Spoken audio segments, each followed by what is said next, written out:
सभी व्यूवर्स को मेरा नमस्कार। सदाबहार सच्ची कहानियों पे आप लोगों का स्वागत है। मेरी बारात के दिन दूल्हे ने शादी से मना कर दिया। मेरी बदनामी के डर से मेरी मम्मी ने मेरी दूसरी शादी पड़ोसन के 15 साल के लड़के से करवा दी। मेरा दिल बिल्कुल टूट गया था। मैं बहुत परेशान थी। मैं रोते हुए बिस्तर पर सो गई। सोचा सुबह उस बच्चे को समझा दूंगी, कुछ दिनों में मुझे वह छोड़ देगा। लेकिन जब आधी रात हुई तो मेरी तो जैसे जान ही निकल गई। जब किसी ने नैना की आदत थी कि हर वक्त चीखना चिल्लाना, अपने कमरे का दरवाज़ा बाहर से बंद करना, भूख लगे तो आसमान सिर पर उठा लेना, अपने छोटे भतीजा भतीजी को चटकी लगाना, चाटे मारना और चींटियाँ काटना, रुला देना, टीवी ऊंची आवाज़ में सुनना वगैरह। काम में सुस्ती मूड हो तो काम करती थी, वरना नहीं करती थी।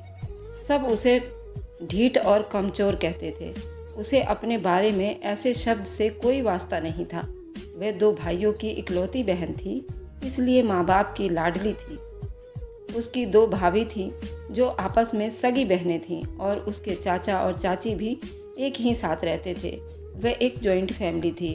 वह लोग भी जानते थे कि नैना घर में इकलौती लड़की है और सबकी लाडली है। वह कुछ भी करती रहे, उसके पापा कहते कि उसे करने दो जी भर के मस्तियाँ, फिर उसने शादी करके अपने घर चले जाना है। ये इस घर में मेहमान है, उसे जीने दो बेफिक्रों से आज़ाद ज़िंदगी। फिर शादी के बाद उस पर जिम्मेदारियों का बोझ पड़ जाना है, तो फिर उसे दोबारा कहाँ ये सब करने का मौका मिलना है। खुल के जी लेने दो अपनी ज़िंदगी को। नैना की मम्मी को उसके पापा के नाजायज़ लाड प्यार और बिगाड़ने वाली हरकतों पर बहुत गुस्सा आता था। नैना की माँ कहती, खुलकर जीने का क्या मतलब है, दूसरों की ज़िंदगी को नर्क बना दे। हंसते खेलते बच्चे को रुला देना। खुश होती है तो सोए हुए बच्चे को इतना प्यार करती है और वह रोने लगता है तो उसे मार देती है। मर्दों जैसे कपड़े सिलवाती है, लड़कों की तरह बाल कटवाती है, मोहल्ले के बच्चे को जमा करके क्रिकेट खेलती है। कोई लड़की वाली इसमें बात तो है नहीं। भाइयों का बाइक चलाकर मार्केट से सामान लेने चल पड़ती है। इसके पापा को तो जैसे उनके कान के नीचे जूं ही नहीं रेंगते। इसके भाई भी माँ को ही कहते थे कि माँ को कोई बात नहीं, अभी बच्ची है, जब शादी होगी तो खुद ही अपनी जिम्मेदारी पड़ने पर एहसास होगा, आप टेंशन ना लिया करो। सब मोहल्ले वाले उसे जानते हैं, सब पता है। ये लड़कों की तरह रहती है और बाइक चलाती है। इसका फ़ायदा भी तो होता है, बाहर से सारा सामान काम करके लाती है, घर वालों को बहुत आराम देती है, सब सामान लाकर देती है। नैना का घर अपने पड़ोस में सबसे बड़ा और खुशहाल घर था। जिस मोहल्ले में वो बहुत सालों से रहा करते थे, उस मोहल्ले में मिडिल क्लास और अपर क्लास भी लोग रहते थे। नैना किसी भी बच्चे में फ़र्क नहीं रखती थी। उनको दिल करे तो पढ़ाती थी, बुलाती थी, दिल करे तो उनको और ज़्यादा पढ़ाती थी, और फिर कभी दिल चाहता तो उन्हीं लोगों के साथ खेलना शुरू कर देती थी। खूब हल्ला गुल्ला मचाती थी। जब मैं कुछ कहती तो ऊंचा ऊंचा रोना मचा देती थी, चीज़ें फेंकने लगती थी, पानी पौधों को देर तक देती रहती थी। मना करो तो कभी मानती ही नहीं थी। अब सब उसे डर पर पीछे हट जाते थे। नैना का दूसरे नंबर वाला भाई उससे 5 साल बड़ा था और उससे बड़ा भाई उससे 8 साल बड़ा था। उम्र में नैना से दोनों भाई बड़े थे, इसलिए वह बच्चों की तरह ही उसे समझते थे। उनकी पत्नियां अगर पति को शिकायत करती कि उसने शोर करके बच्चे को जगा दिया है, तो वह उस सख्त बुरा मानते हुए कहते कि क्या फ़र्क पड़ता है, वह खेल रही है तो तुम बच्चे को शोर में सुलाने की आदत डाल लिया करो, ज़िंदगी में कभी कोई समस्या नहीं आएगी। इसके खिलाफ अपनी पत्नियों से बिल्कुल ना सुनते, उल्टा उस बात को इतना बढ़ाकर अपनी पत्नियों से रूठे रहते और बहुत मुश्किल से मानते थे, सिवा माँ के जो हर वक्त उसे डांट डपट कर रखती थी। और नैना अपनी माँ की बात अनसुनी कर देती थी। हर हफ्ते मोहल्ले के बच्चों को बुलाकर एक प्रोग्राम रखती थी, जिसमें उनके स्कूल बैग चेक करती थी। जिस बच्चे के टोटल अच्छा काम होता, जिसने अपना होमवर्क साफ सुथरा लिखा होता, वह टेस्ट भी अच्छे से किए होते, उसको कोई छोटा मोटा इनाम देती थी। किसी को ज्योमेट्री बॉक्स या किसी को पेंसिल या किसी को खिलौना या चॉकलेट वगैरह देती। जिसका गंदा काम होता उसे सजा देती। और किसी को होमवर्क देती थी, अभी याद करके सुनाओ। उसने बच्चों का ग्रुप बनाया हुआ था और जो बच्चा उस ग्रुप का मेंबर बनता था फिर उसे रोज़ उसके घर बैग लेकर आना पड़ता था। माँ उनको कमरों में ना बैठने देती थी, जिसकी वजह से वह उन्हें अपने बड़े से लॉन में बैठाकर पढ़ाती थी। उसके ग्रुप में चाहे कोई अमीर बच्चा हो या किसी काम वाली का, उन सब के साथ एक जैसा सलूक करती थी। काम वालियों के बच्चों को इधर ही लॉन के नल के से मुंह धुलवा देती थी और साफ सुथरा करके अपने साथ बिठा लेती थी। कोई ज़्यादा गंदा बच्चा होता तो उसके सर में शैम्पू करवाकर उसका सर धुलवा देती थी। बच्चे को लालच भी देती थी कि जो अच्छा पढ़ेगा उसको गिफ्ट इनाम मिलेगा। इस तरह काफ़ी बच्चे उसकी बातों की वजह से पढ़ने लगे थे और उनकी माएँ नैना के लिए प्रार्थनाएं करती थीं। उनको खाने पीने की चीज़ें भी देती रहती थीं। बाप भाई उसकी हरकतों से खुश होकर उससे बहुत प्यार करते थे। हमारी नैना बहुत अच्छा काम करती है, गरीब बच्चों को भी और अमीर बच्चों को भी सबको एक जैसी शिक्षा देती है और पढ़ने को उत्साहित करती है। उन बच्चों में से एक लड़के को नैना ने अपनी सेक्रेटरी बना रखा था, जो उसका एक तरफ से दायां हाथ था, जिसका नाम गौरव था। सब बच्चे उसे मैम कहकर बुलाते थे। गौरव का बाप मर चुका था और अपनी माँ का इकलौता बेटा था। माँ अकेली छोटे से 2 मंजिले के मकान में रहती थी। उसके पास एक नीचे वाला ग्राउंड फ्लोर था और ऊपर वाले फ्लोर में उसके बूढ़े माँ बाप रहते थे। गौरव की माँ सिलाई करके लोगों के कपड़े सीती थी और पति की पेंशन पर गुजारा हो रहा था। उसके बाप की भी पेंशन आती थी। वह शादी करके अपने पिता के साथ ही रहती थी। वह इकलौती होने के बाद वह अपने पिता को अकेला नहीं छोड़ सकती थी, इसलिए उसका पति घर दामाद था। मगर उसके अचानक मर जाने के बाद उसने बहादुरी से उन मुश्किलों दिनों का उसने डट कर मुकाबला किया था और अपने बेटे गौरव को पालने और उस पर सौतेले बाप का साया ना पड़ने दिया। उसने दूसरी शादी नहीं की। नैना कभी कभार उनके घर आ जाती थी और कभी गौरव को बाइक पर बिठाकर उनके घर का सामान भी दिलवा लाती थी। उसके माँ को दवाइयाँ भी दिलवा लाती थी और काम पड़ता तो उसकी मदद भी किया करती थी। इसलिए उसके पास गौरव को जब भी बुलाओ, गौरव की माँ उसे फ़ौरन भेज देती थी। उसने अपने पॉकेट मनी से एक अपना अच्छा मोबाइल गौरव को लेकर दिया। वह बहुत दिमाग वाला बच्चा था, वह ताकि उस पर काम सीख सके। माँ को पता लगा। माँ ने काफ़ी शोर किया कि ये सब करने की क्या ज़रूरत है किसी पर इतना लुटाने की, मगर वह उसे बहुत लगन से पढ़ाती थी। वह भी काफ़ी दिमाग वाला बच्चा था, बहुत जल्दी से सीख जाता था। कभी भाई घर होते तो उन्हें कह देती थी, भैया गौरव को मैथ पढ़ा देना, उसको नहीं आता है। और जब पढ़ाने बैठते तो उस बच्चे की इंटेलिजेंट देखकर बहुत उससे खुश होते थे, क्योंकि उसने जिस तरह नैना का लैपटॉप सीख लिया था वह नैना से 3 क्लासें पीछे था। तो नैना ने सुबह शाम उस पर मेहनत करके उसे अपनी क्लास तक ले आई थी। वह उसे अपना पार्टनर कहती तो वह उसे बॉस बुलाता था। गौरव की माँ नैना के घर वालों के कपड़े सीती थी। वह बहुत अच्छे और सस्ते सीती थी। उसके लिए नैना की माँ और भाभी उसे कपड़े सिलवाती थी। कभी कभार तो उससे जलन के मारे बहुत सारा सिलवा लेती थी। वह भी उनके घर का आकर ले जाती और दे भी जाती थी। घर बिल्कुल पास में था, कुछ पकाती तो भी दे जाती थी, क्योंकि ज़्यादा नैना की वजह से उसके घर के सारे कपड़े सी देती थी। गौरव की माँ नैना को बहुत पसंद करती थी और नैना को भी गौरव की माँ बहुत पसंद आती थी और उसके हाथ का बना हुआ खाना बहुत पसंद करती थी। इस वजह से नैना की माँ की जान छूट जाती थी, उसके नखरे उठाने से बच जाती थी। गौरव ने नैना से बाइक चलाना भी सीख लिया था। नैना अब अपने छोटे भाई पीछे लगी हुई थी कि मुझे अब गाड़ी भी सिखा दो। वह गौरव को फ़ोन कर देती कि जल्दी आओ, तुम्हें भी गाड़ी चलानी सीख लो। वह भी साथ सीखने लगा और नैना से भी जल्दी सीख लिया।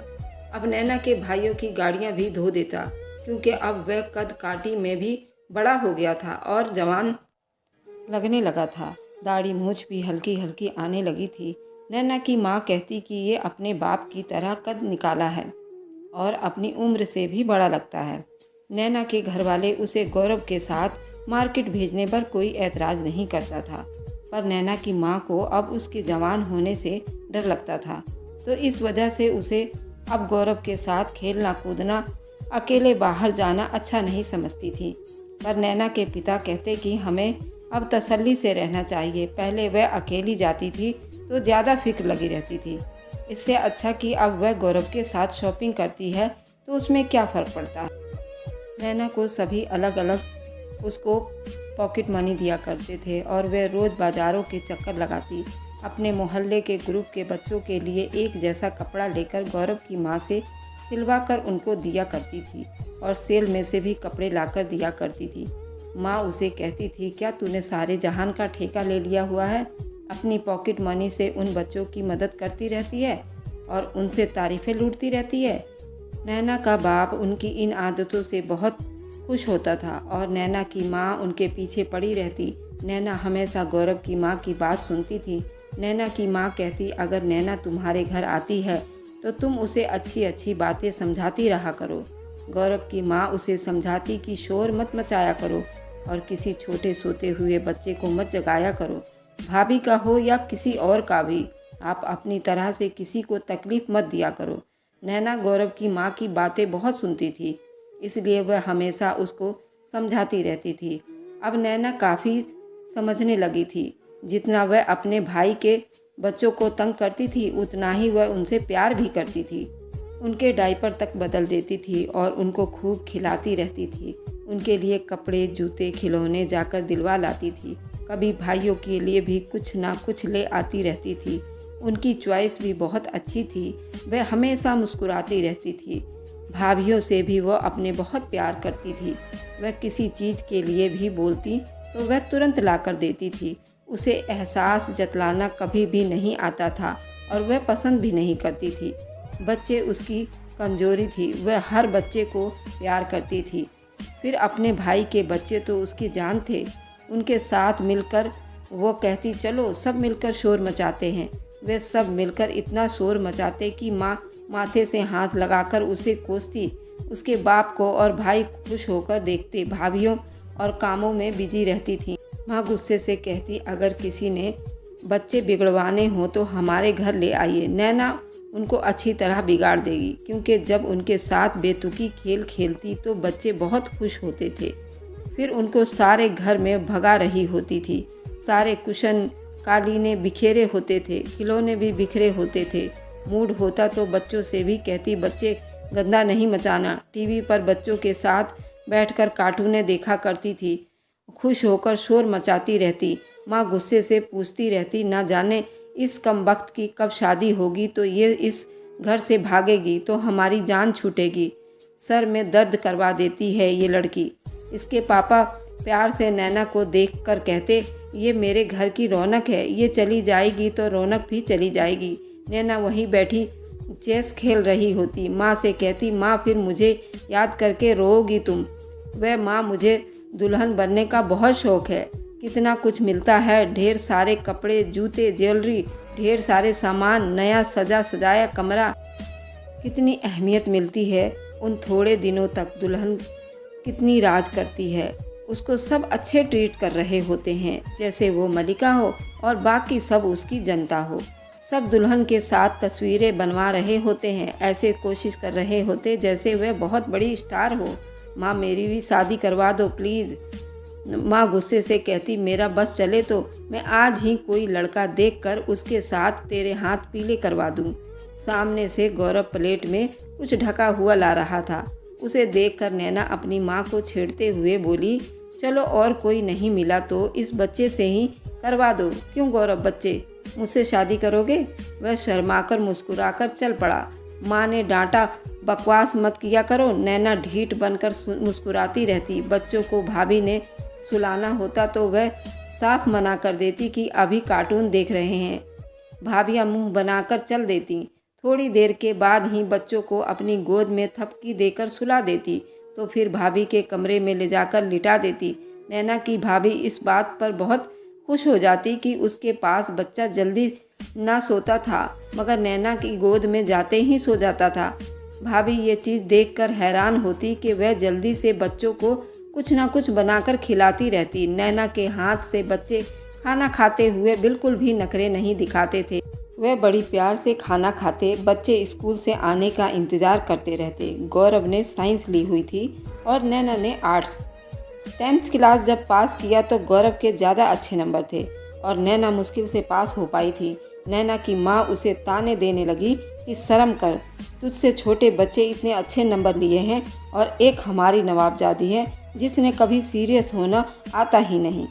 घोड़े जितनी बड़ी हो चुकी है मगर अभी तक बच्ची बनी रहती है। गौरव की माँ ने बड़ी मुश्किल से पैसे जोड़कर गौरव को अच्छे कॉलेज में दाखिला दिलवाया था।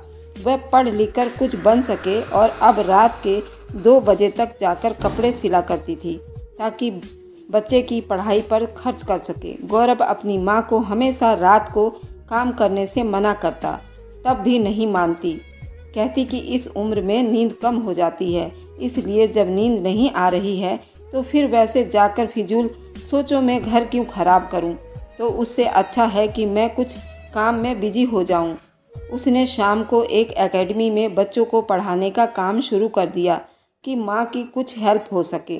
नैना अभी गौरव को एक बच्चे की तरह ही बुलाती थी। उसके घर अक्सर कुछ ना कुछ खाना बचा रहता तो उसकी माँ कहती कि जाकर गौरव की माँ को देकर आ जाओ। वो बेचारी सिलाई करते वक्त बड़ी मुश्किल से खाना बनाने का टाइम मिलता होगा। उसे बूढ़े माँ बाप की भी तो देखभाल करनी पड़ती है। गौरव जब उससे ज़रा सा बड़ा हुआ तो माँ ने उसे ऊपर नाना के कमरे में सुलाना शुरू कर दिया। गौरव बच्चों की तरह जिद करता कि माँ मुझे तुम्हारे पास ही सोना है। माँ उसे समझाती कि बेटा वह दोनों बूढ़े हैं तो अगर रात को उनकी तबीयत ज़्यादा ख़राब हो जाए तो कम से कम कोई एक तो उनके पास होना चाहिए जो उनकी देखभाल कर सके, या मैं या तुम। गौरव की माँ ने ऊपर अलग कमरे में सेट कर दिया। तुम इधर अकेले स्टडी किया करो मगर रात को सोने के लिए अपने नाना नानी के रूम में जाया करो। तो गौरव माँ की बात मान गया। ऐसा ही करता था। नाना नानी के कमरे में जाकर सोया करता था और दिन में अपने कमरे में स्टडी करता था। वह रात को भी अपने नाना नानी के कमरे में पढ़ता रहता। नानी से बोलता, अगर मेरी पढ़ते पढ़ते इधर ही आंख लग जाए तो आप मेरे कमरे में ही आकर सो जाया करें। पहले रात को वही जल्दी से सो जाता मगर अब पढ़ते पढ़ते वहीं सो जाता तो रात को या सुबह आंख खुलती तो देखता उसके नाना कमरे में उसके पास ही सोए हैं और वह परेशान हो जाता। शायद नाना अकेले ही सो रहे हैं तो नाना उसे कहता कि मैं जाग रहा हूँ, मेरे रूम का दरवाज़ा भी हर वक्त खुला रहता है और आपके कमरे का दरवाज़ा भी खुला रहता है, कोई समस्या हो तो बता देना। वैसे क्या आपको अपने कमरे में अकेले डर नहीं लगता जो आप रोज़ इधर ही आ जाते हैं? वह बोला, अरे नहीं बेटा, ऐसा कुछ भी नहीं है। मैं तो इसलिए तुम्हारे पास आ जाता हूँ कि चलो मुझे बेटे की संगत मिल जाएगी। जो सारा दिन बाहर बिजी रहता है, मैं सारा दिन अकेले बोर हो जाता।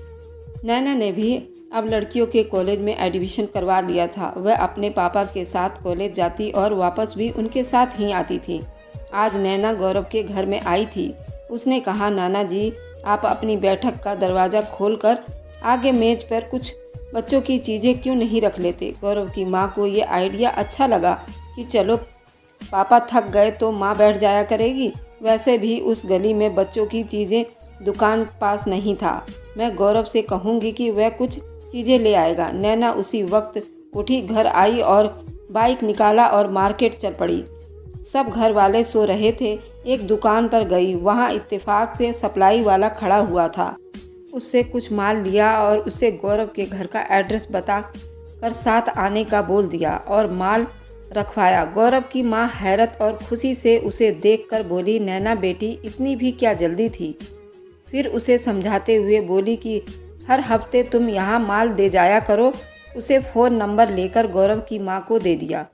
फिर उनके घर के टेबल उठाकर उस पर चीज़ें सेट करके रखने लगी। कुर्सी पर बिठाकर गौरव के नाना से बोली, नाना जी भगवान का नाम लेकर शुरू करो, भगवान लक्ष्मी की बारिश कर देगी। गौरव की माँ और नाना मुस्कुराते हुए बैठ गए, उसके लिए प्रार्थनाएं करने लगे। गौरव की माँ ने उसे गले से लगाकर प्यार करते हुए कहा, तुम क्यों इतना सबके बारे में सोचती रहती हो। नानी बोली, बैठ जा बेटी, हम चाय बनाकर लाते हैं, तुझे अभी चाय बनाकर पिलाती हूँ। नानी बोली, अरे बेटी उनके रेट भी तो बता दे। एक बच्चा आया। नैना खुशी से दौड़ पड़ी और बच्चे से बोली, अगर तुम रोज़ इधर से चीज़ लोगे तो कभी कभार तुम्हें एक टॉफ़ी फ्री मिल जाएगी, और बच्चों को भी लाओगे तब भी तुम्हें टॉफ़ी मिलेगी। फिर उसे एक कॉपी दी और बच्चा बहुत खुश हुआ और बच्चों को लाने का वादा करके चला गया। गौरव की नानी चाय बना रही थी। नैना को उन पर बहुत तरस आया, उनके हाथ भी कांप रहे थे। नैना ने कहा, नानी मैं चाय बनाती हूँ, बस आप मुझे बताती जाना। उन्होंने चाय बनाना सिखाया और उसे कहा कि बेटी, हम तो चाय में चीनी नहीं पीते, वह सेहत के लिए नुकसान होती है, हम तो शक्कर या गुड़ लेते हैं। नैना ने थोड़ी सी मुंह बनाई, फिर सोचा चलो आज पीकर ही देख लेती हूँ, उनका दिल ना टूटे। गली में बच्चे शौक से आकर देख रहे थे और कुछ चीज़ें भी ले रहे थे। नैना ने चाय बनाना सीख लिया था नानी से और खाना बनाना भी सीख रही थी। अब उसे घर गृहस्थी का काम करना अच्छा लगता था। नैना ने पापा के गौरव को घर बुलाया था। माँ ने पूछा, बेटा नैना के पापा को तुमसे क्या काम था? वह सर झुकाते हुए बोला, कह रहे थे कि घर में एक बड़ा फंक्शन है और तुम एकेडमी छोड़ दो और हमारी हेल्प करो। हमें उस वक्त भरोसेमंद और जिम्मेदार लड़का चाहिए। मैंने फ़िलहाल अभी अपनी एकेडमी से छुट्टी ले ली है। अभी अंकल ने फंक्शन का नहीं बताया और ना ही मैं पूछ सका हूँ। जाकर फीस जमा करवानी है, कॉलेज वाले ने वार्निंग दे दी है। अगले दिन नैना ने पापा के घर में बताया कि थोड़े ही दिनों में नैना के एक रिश्ते वाले आ रहे हैं। मेरे क्लाइंट अपने बेटे का रिश्ता ढूंढ रहे थे तो मैंने नैना के बारे में बताया था। अब वह थोड़े ही दिनों में आने वाले हैं। हमें उनकी स्वागत की तैयारियां करनी चाहिए और नैना को भी ज़्यादा समझा बुझा देना कि वह थोड़ी ऊंची आवाज़ में ना बोले और चाय वगैरह बनाना सिखा दो। कुछ घर के काम भी सिखा दो। नैना की माँ को बातें सुनाने का मौका मिल गया और वह अपने पति को डांटते हुए कहा, मैं ना कहती थी ये पराया धन है, उसने कल अगले घर जाना है, उसको ज़्यादा सर ना चढ़ाओ, उसे काम काज करने की आदत डालो। नवाब की बच्ची बनकर हर वक्त सब पर हुक्म चलाती रहती है, अब भुगतना किसे पड़ेगा? उसे और हम सबको। थोड़े ही दिनों में उसे मैं क्या क्या सिखाऊंगी। नैना एकदम चिल्लाकर खुशी से बोली, अरे वाह भाई, अब तो चलो, मेरे रिश्ते वाले भी आ रहे हैं, मेरी शादी होने वाली है।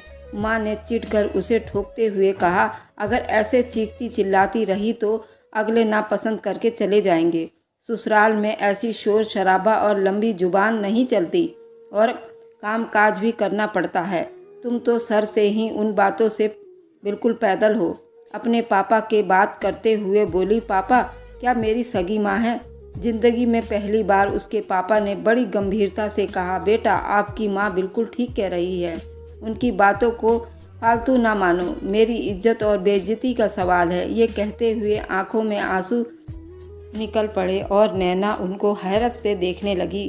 फिर उसने सोचा कि अगर वह मुझे नापसंद कर गए तो मेरे पापा की बेइज्जती हो जाएगी। नैना के पापा को अब एहसास हुआ कि उनकी पत्नी ठीक कहती थी। वह दिल में सोचने लगी। भाइयों ने सुना तो बाप से बात करते हुए बोला, पापा अभी तो वह बच्ची है, उसकी पढ़ाई भी ख़त्म नहीं हुई है। तो बाप ने बड़ी प्यार से और गंभीरता से जवाब दिया, पढ़ना लिखना और उसके ससुराल वालों का शौक़ हुआ तो वह पढ़ा लेंगे, और अब इतनी बच्ची नहीं रही, शादी के लायक हो चुकी है, 18 साल की हो गई है। इतनी उम्र में लड़की की शादी हो तो अपने ससुराल में जल्दी एडजस्ट हो जाती हैं। बड़े भाई ने फिक्रमंदी से कहा, मगर ना जाने वह किस तरह के लोग हैं, ना देखे ना भाले, बिल्कुल अनजान लोग हैं। नैना के बाप ने कहा, मैं तुम्हारी माँ भी अनजान थे, भरोसा तो करना पड़ता है, वरना कहाँ आजकल के पढ़े लिखे रिश्ते और अच्छे रिश्ते बड़ी मुश्किल से मिलते हैं। वे लोग पढ़े लिखे हैं और बड़े खुशहाल लोग हैं, यही 2 बातें देखी जाती है। मैंने सारी छानबीन करके फैसला कर लिया है। जानने वालों ने उनके बारे में तसल्ली करवा दी है। वह चुप हो गया। घर में उन लोगों की स्वागत की तैयारियां शुरू हो गई। नैना ने गौरव को खुशी से मैसेज कर दिया था। उसका जवाब आया था। उसने लिखा था, good luck, all the best, लिखकर मैसेज रिटर्न कर दिया था। नैना अब अपनी भाभियों के काम सीख रही थी और वह भी बहुत खुशी से बढ़ चढ़कर सिखा रही थी। किसी तरह से उनके ससुराल वाले उसे पसंद कर जाएं और इस बला से हमारी जान छूट जाए। वे लोग आए और गौरव नैना के मंगनी में बहुत कामकाज कर रहा था, जैसा उसके पापा ने कहा था करता जा रहा था। नैना को माँ ने बहुत समझाया था कि फालतू नहीं बोलना है, ज़ोर से नहीं बोलना है, हंसना नहीं है, ऊंची आवाज़ में नहीं बोलना है, सबसे अदब से बातें करना है, काम काज का पूछे तो बता देना, सब कर लेती हूँ, काम मुश्किल नहीं होता, सब सीख जाओगी। जब वह लोग आए तो सब ने उनका वेलकम किया। लड़के को देखकर नैना थोड़ी सी हैरान हुई कि वह तो इतना प्यारा नहीं था, मगर उसके पापा बहुत खुश थे। नैना ने सर पर अच्छी तरह से पल्लू लिया हुआ था और धीरे से चाय की ट्रे लेकर आई और सबको नमस्ते किया। अब उसी के तरफ देख रहे थे। उसे उलझन होने लगी। सबको चाय पिलाकर वह जाने लगी तो उसकी माँ ने उसे सवाल जवाब शुरू कर दिया, तो उसने भी माँ के रटे रटाए जवाब बोल दिए। दुल्हन की माँ ने अपने घर वालों के तरफ देखा और इशारा किया कि हमें लड़की पसंद है।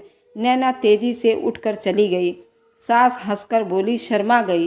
वह बाहर आई तो गौरव खड़ा था। वह गौरव से परेशानी वाले अंदाज में बोली, यार लड़का तो कुछ खास नहीं लग रहा है मुझे, मैं तो समझी थी कि वह मेरे सपनों के शहजादे जैसा होगा। गौरव ने थोड़ी गंभीरता से कहा, नैना मैम आपके पापा की इज्जत का सवाल है।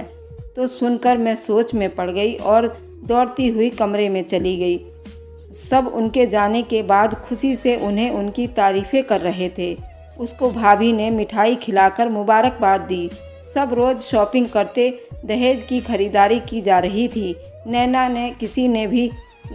से किसी ने भी नहीं पूछा क्या तुम्हें रिश्ता पसंद है या तुझे वह लड़का अच्छा लग रहा है।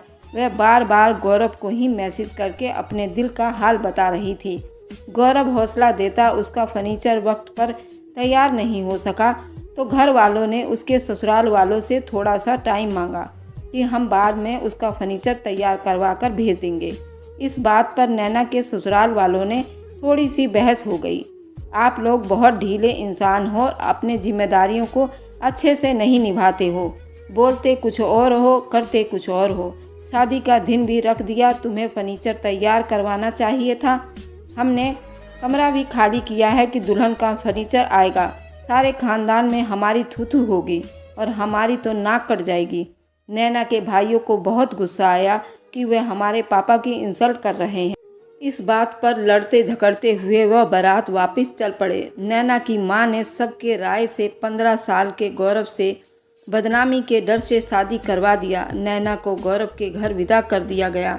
गौरव की माँ ने उसे गौरव के कमरे में छोड़ आई तो नैना ने रोने वाली आवाज़ में कहा, आंटी प्लीज़ दरवाज़ा बंद कर देना, मैं सोने लगी हूँ, और लाइट भी बंद कर देना। अब नैना का दिल टूटकर चकनाचूर हो गया था। शादी का एक सुहाना ख्वाब सजाकर बैठी थी, वह सब कुछ चकनाचूर हो गया था। क्या शादी ऐसे ही होती है? उसने सोचा, गौरव तो अभी बच्चा है, थोड़े दिनों बाद उससे कहूँगी कि वह मुझे छोड़ दे। जब काफ़ी रात बीत गई तो उसकी जान तब निकली जब किसी ने उसके बाजू को पकड़ा तो देखा सामने गौरव खड़ा था। उसे देखकर वह चौंक कर बोली, तुम इधर क्यों आए हो? वह बड़े प्यार से बोला, क्यों, अपनी पत्नी के रूम में आना जुर्म है क्या? वह उठ बैठी। वह बहुत परेशान लग रही थी। उसको सामने पाकर उसे थोड़ा तसल्ली हो गई। नैना ने कहा, देखो गौरव, तुम अभी बच्चे हो, मैं तुमसे बड़ी हूँ, थोड़ी दिनों बाद मुझे तुम छोड़ देना। उसके मुंह पर हाथ रखते हुए बोला, ऐसी मनहूस बातें मत करो। एक तो मैं 15 साल का नहीं हूँ, 18 साल का हूँ। कुछ समस्याओं की वजह से मेरी उम्र 3 साल कम लिखवाई गई थी। उसके हिसाब से मैं आपसे 3 महीने बड़ा हूँ। वह चौंक गई। क्या वाकई? यानी अब मुझे तुमसे दूर रहने की कोई ज़रूरत नहीं है और तुम्हारे घर तुम्हारे साथ में अब हमेशा रह सकती हूँ।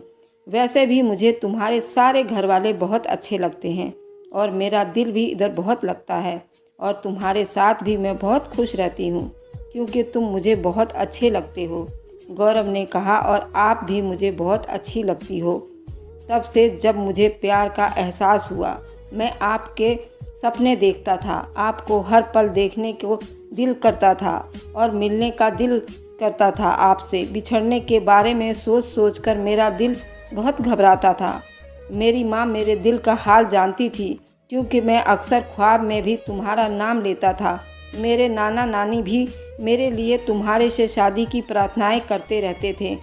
जब तुम्हारी शादी का सुना तो सब ने मुझे बहुत समझाया, मगर न जाने मेरा दिल बहुत तसल्ली में था कि तुम्हें मुझसे कोई छीन नहीं सकता।